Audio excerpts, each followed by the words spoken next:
మా మీద నిందలు వేయడం మంచి పద్ధతి కాదు అధ్యక్ష. ఏదన్నా ఉంటే చర్చకు పెట్టండి అధ్యక్ష. మీరు దేనికన్నా ఈరోజు షార్ట్ డిస్కషన్ పెడతారా, లేకుంటే అన్నిటి మీద నిధుల మీద కానీ దేని మీద కానీ షార్ట్ డిస్కషన్ పెడతారా? పెట్టండి, దానికి ప్రత్యేకంగా మనం మాట్లాడడం తప్ప ఈ రకంగా దయచేసి ప్రజలకు తప్పుదో పట్టించడం మంచి కాదు, సభను తప్పుదో పట్టించడం అధ్యక్ష.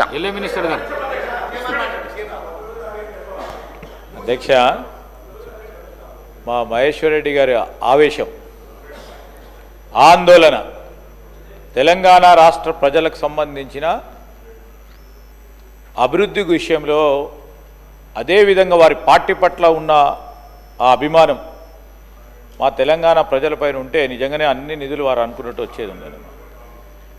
ఈరోజు నేను కోరుతా ఉన్నాను అధ్యక్ష, ఏదో కొత్తగా ఇంతకుముందు మా విజయరామరావు గారు చెప్పినారు, కేంద్రము బాధ్యత మన రాష్ట్ర ప్రభుత్వానికి ఇవ్వాల్సిన నిధులు ఇవ్వాల్సిందే, మనకేం ఫేవర్ చేయటం లేదు. మేము మన ప్రజలందరూ కడతా ఉన్న ట్యాక్స్ నిష్పత్తి భాగంలో సింహభాగం ఇవ్వాలని కోరుతా ఉన్నాం. డెవల్యూషన్ ఆఫ్ ఫండ్స్లో రేషనాలిటీ లేదు. అనేక సందర్భాల్లో డిప్యూటీ సీఎం గారు యాజ్ ఎ ఫైనాన్స్ మినిస్టర్, ముఖ్యమంత్రి గారు రేవంత్ రెడ్డి గారు కూడా కేంద్ర ఫైనాన్స్ మినిస్టర్ గారితో అనేక సందర్భాల్లో కోరటం జరిగింది, డిమాండ్ చేయటం జరిగింది. ఆ విధంగా ఒక కార్యాచరణ తీసుకుపోవటం లేదని మా బాధ, మా ఆందోళన. మేమేం చెప్తా ఉన్నాము, ఫెడరల్ సిస్టంలో మన ప్రజలు కూడా మొత్తం ఈ దేశానికి సంబంధించిన ప్రజలు మేము ఇచ్చినాము.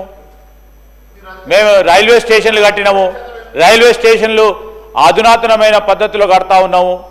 మేము ఈరోజు రింగ్ రోడ్లు ఇచ్చినాము, లేకుంటే నేషనల్ హైవే ఇచ్చినాము. మీ బాధ్యత అండి, బాధ్యత భాగంలో మీరు నిధులు ఇస్తూ ఉంటే గొప్పగా ఏం చేసినా అని అడిగినారు మా గౌరవ సభ్యులు, స్పెషల్గా ఏం చేసినా అని అడిగినారు. ఈరోజు డెవల్యూషన్ ఆఫ్ ఫండ్స్లో కేటాయింపుల్లో ఎక్కువ స్థాయి నిధులు తీసుకొచ్చిన కార్యాచరణ గత 10 సంవత్సరాల నుంచి జరిగిందా అని అడుగుతా ఉన్నాం. అది జరగటం లేదని మా బాధ. మీ బాధ ఉన్నప్పటికీ, ఈ రాష్ట్ర ప్రజలందరికీ సంబంధించిన బాధ ఉన్నప్పటికీ ఇంకా కూడా దాన్ని డిఫెండ్ చేసుకోకుండా నేను గౌరవ సభ్యులను కోరుతా ఉన్నాను. ఆయన మోడీ గారి దగ్గరికి కూడా దగ్గర, ఆయన మోడీ గారు అనేక మీటింగ్లో చెప్పిండు 15 లక్షల రూపాయలకు సంబంధించి. ఎలక్షన్ ముందడ మాట్లాడిన ప్రతి మాట ఈరోజు హామీ ఇచ్చినట్లే. ఏదో మీరు టెక్నికల్గా మేము మేనిఫెస్టోలో పెట్టలేదని మాట్లాడితే మాత్రం తప్పించుకోలేరు.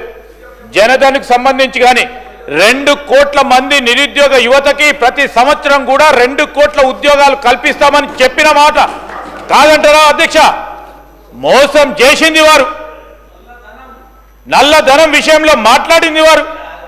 ఈరోజు తెలంగాణ రాష్ట్ర సమితికి సంబంధించిన ఆనాటి ప్రభుత్వం చేసిన పొరపాట్ల విషయంలో మేనిఫెస్టోలో పెట్టాం. మేము న్యాయపరంగా జ్యుడిషియల్ కమిషన్ వేస్తామని చెప్పాం. జ్యుడిషియల్ కమిషన్ హైకోర్టుకు జడ్జికి సంబంధించి రిటైర్డ్ హైకోర్టు జడ్జి వేసి జ్యుడిషియల్ కమిషన్ వచ్చిన రిపోర్ట్ తర్వాత యాక్షన్ తీసుకోబడుతుంది. స్పష్టంగా ఈరోజు రాష్ట్ర ప్రజలకు ఇచ్చిన ప్రతి హామీని వెనుక బోము రాసి పెట్టుకోండి. మేము 16 నెలలు అయింది, కానీ మేము ఇచ్చిన ప్రతి హామీని ఒక్కటి తర్వాత ఒకటి రాష్ట్ర ఆర్థిక వ్యవస్థను గాడిలో పెడుతూ ఒక్కటి తర్వాత ఒకటి ప్రతి ఒక్క హామీని నిలబెట్టుకునే కార్యాచరణ ప్రజలందరి ఆశీస్సులతో ముందుకు తీసుకెళ్తా ఉన్నాం. నేను మహేశ్వర్ రెడ్డి గారిని కోరుతా ఉన్నాను, మరొక్కసారి మేము వస్తాం మీతోనే, మాకు బేషిజాలు లేవు, మేము ప్రభుత్వంలో ఉన్నామని. మీరు తీసుకెళ్ళండి, కేంద్ర ప్రభుత్వానికి సంబంధించిన ప్రధానమంత్రి గారి దగ్గర తీసుకెళ్ళండి, మేము వస్తాము. రాష్ట్ర ప్రయోజనాల గురించి బేషిజాలు వదిలిపెట్టి తప్పకుండా రాష్ట్ర ప్రజలకు సంబంధించిన ఏ అంశంనైనా మన అందరి సహకారంతో సాధించే కార్యక్రమం చేయాలని. ఎందుకంటే మహేశ్వర్ రెడ్డి గారికి అంత ఆలోచన ఉంది, తెలివి ఉంది. ఆ మోడీ గారి దగ్గర ప్రత్యేక